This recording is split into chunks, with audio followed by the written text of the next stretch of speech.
Ça arrivait toujours à un moment ou à un autre. Il y en avait un qui levait la tête et qui la voyait. C'est difficile à expliquer. Je veux dire, on n'y était plus d'1 millier sur ce bateau, entre les rupins en voyage, et les immigrants, et les gens bizarres, et nous. Et pourtant, il y en avait toujours un seul sur tout cela, un seul qui le premier la voyait.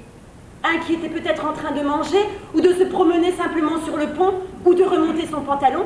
Il levait la tête un instant, il jetait un coup d'œil sur l'océan, et il la voyait. Alors il restait là sans bouger, et son cœur battait en explosé.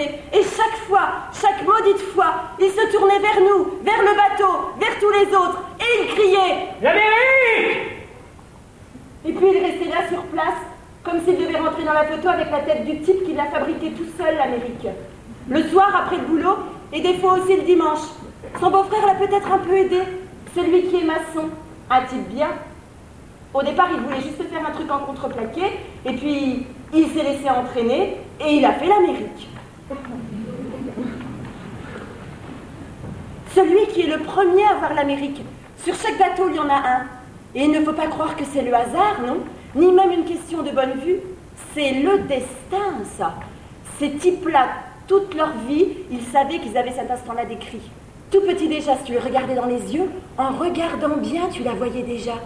Elle était là, prête à bondir, à remonter le long des nerfs ou du sang ou de je ne sais quoi, et puis de là au cerveau, et puis sur la langue, et puis dans ce cri, l'Amérique. Elle était là, dans ses yeux d'enfant, là, tout entière, là, qui attendait.